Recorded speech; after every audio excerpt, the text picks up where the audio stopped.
Let's get railed today. You know, that sounded a little better in my head. Let me try that again. Let's ride the rails today. That sounds better. Located in southern Colorado, about as far south as you can get, honestly, because we're just a few miles north of New Mexico at this point, is a historic narrow gauge railroad, one of only two scenic narrow gauge railroads in Colorado. This one located in Antonito, Colorado, or Chama, New Mexico, depending on where you start. What, pray tell, is a narrow gauge railroad? Well, let me show you. Now, gauge when it comes to railroads isn't like gauge when it comes to needles or the gauges in your ear, where the lower the number, the bigger the needle or gauge. Here it's referring to the distance between the tracks. Standard gauge is from this track to this track, whereas narrow gauge is from this track to this track. And as you can see, it ends right here. And from here all the way to Chama, it is now a narrow gauge railroad. Standard gauge railroad, narrow gauge railroad. Now we're going to throw it over to a Mr. Stephen Butler so he can give us a little bit of the history of the Cumbres and Toltec Railroad. Cumbres and Toltec Scenic Railroad is owned jointly by the states of Colorado and New Mexico. They have a bi-state agency, the Cumbres and Toltec Scenic Railroad Commission, that owns and oversees the railroad. We have commissioners from each state, 2 from Colorado, 2 from New Mexico, that jointly oversee the railroad. So, come along with me today as we ride along the Cumbres and Toltec Railroad.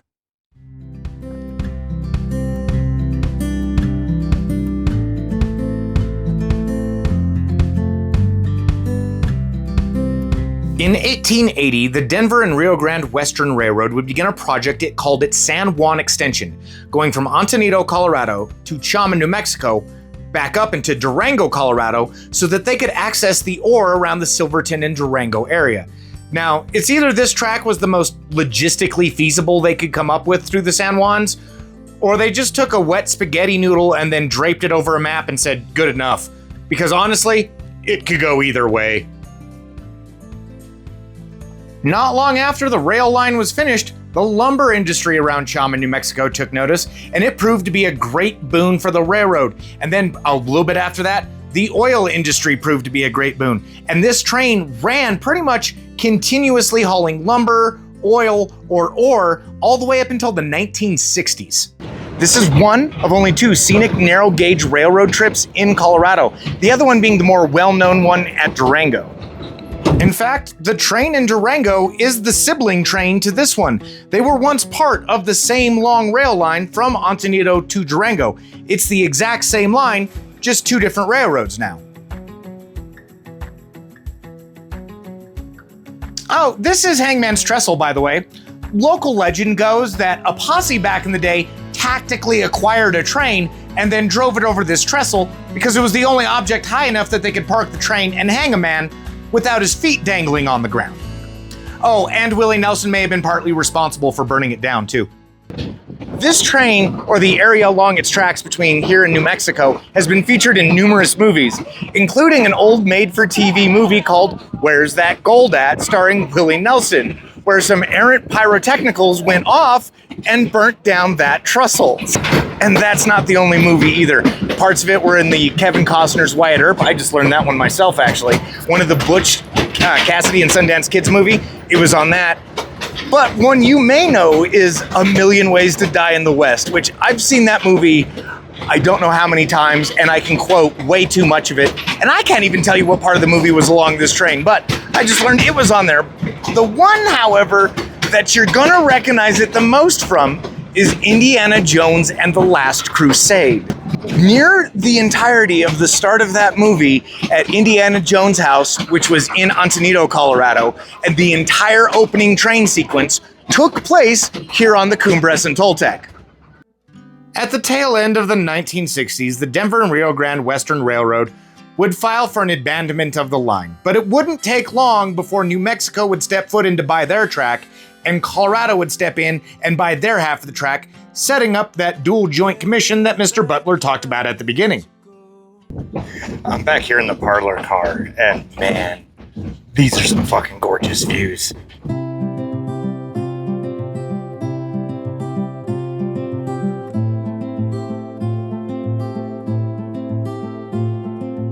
Now, along the trip, you will have to make a couple stops to pick up water. And this is one of them. It's called Sublet. It's basically like an old town that was up here for the workers. Not really needed anymore, but we still have to refuel water. So let's go show you what that looks like.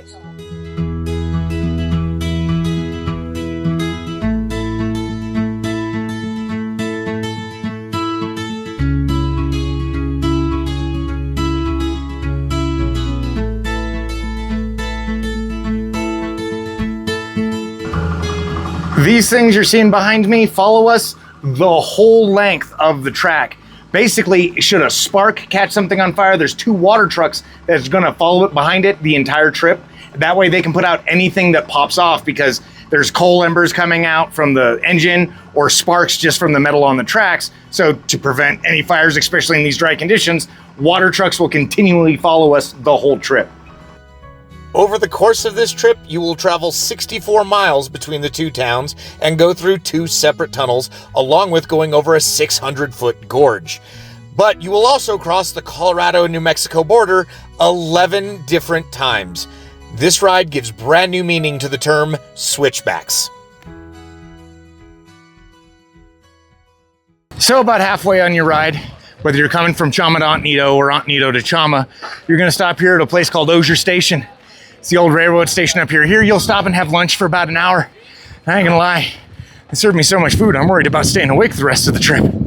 But it was a little delicious. This has been a great, beautiful stop, buried deep back here in the San Juans. But now we're gonna load back up. We're gonna keep on going down to Chama, New Mexico.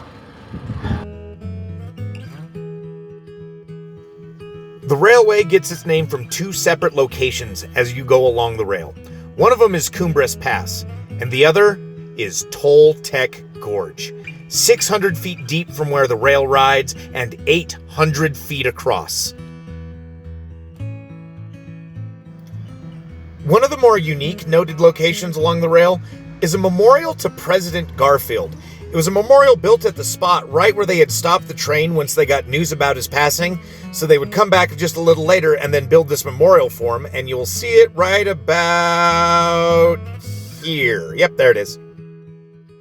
Brings back like some good memories. Like the last time I rode this train, I was like 4 years old, and for some reason I still remember it. I was out here with my great grandpa, my papa at the time, and I don't know why, but I've always remembered that day. So it's really nice to, after like 36 years, to be back on this train. The most shocking part of this day is learning just how many people absolutely love trains. Like near every car is packed today. It is the middle of the week. It's a, Wednesday? Middle of the week. Every seat is taken up. And then at every intersection along the road, there's just cars waiting for us to go by. So it kind of blows my mind just how popular I like trains. Like, I would love to have a room that's just full of a model train set and my Warhammer figures. Have the most badass Warhammer diorama ever. But it just astounds me just that this whole train is just packed with people. So if you want tickets, make sure you get them a little early so they're not all bought out. I'm glad I got mine 2 weeks ago, so I'm kind of glad I scheduled it, because holy crap, there wouldn't have been room to do this last minute.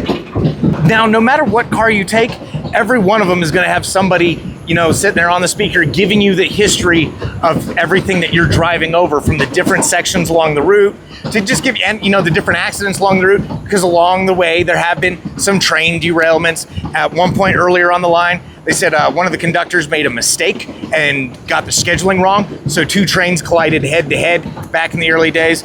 And then I want to say it was the 1950s, huge snowstorm, 1951, huge snowstorm just rocked this area. And this area of the San Juans can get 20 feet plus snow. Like, it gets a lot of snow. In fact, when we get to the end of Chama, I'm going to show you the giant rotary snow plows that they put on the front of these things to clear the snow. And they don't use them all the time because they're kind of very expensive to use. They require a lot more water power and steam and everything to push those heavy snow plows through. So the last time it was used was about 2022. But should there get a ton of snow up here, they'll attach them to the front of the train and just drive right through everything.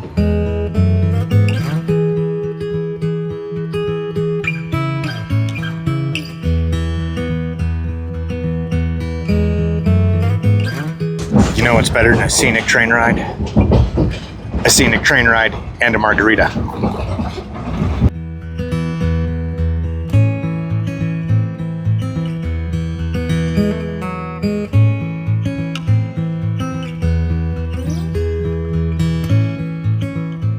Due to the grade in these sections, you end up going slower downhill than you do going uphill. You guys know that Chama side has a 4% grade, right? Do you guys know what that means?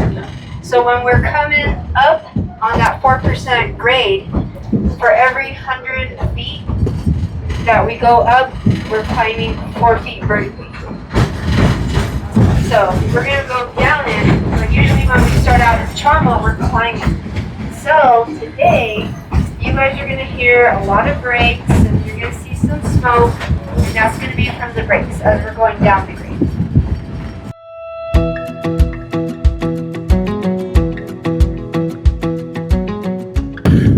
So now we're down here at the other section. We're in Chama. This is the end of the line, or well, start of the line, I guess, depending on where you start from.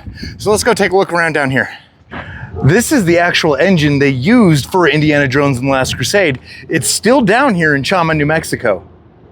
This is what I was talking about when I said they had a giant rotary plow hunt front that gets rid of the snow in the deep winter months. And that's, as you can see by the size of this thing, let me step back. Why they don't use it unless they absolutely need to. This thing is massive and adds a lot of weight on front and has a lot of moving parts. So if you try to operate with this normally, you end up using a lot more water and fuel to get over the mountains just hauling this thing up there to clear a path. So they really don't use it unless there's an absolute need to. And like I said, the last time they really ran this was in 2022. So, oh, well, bus is gonna leave without me. Oops, gotta catch it. Shit! I just about missed the bus. Oops. So that was well worth the trip today. And I'd like to thank the staff at the Cumbres and Toltec for sponsoring today's video and allowing me to go on this gorgeous ride. Like I said earlier, I haven't ridden this thing since I was 4. And God, I've been missing out. So if you get a chance, please, by all means, take a ride on the Cumbres here. It is a very worthwhile trip. It is beautiful. You will have a day you will remember, or at least be really relaxed. I have not been this relaxed since like spending a day in the hot springs. This was a great trip. So to everyone out there, if you can, take a ride on it. But remember, stay feral.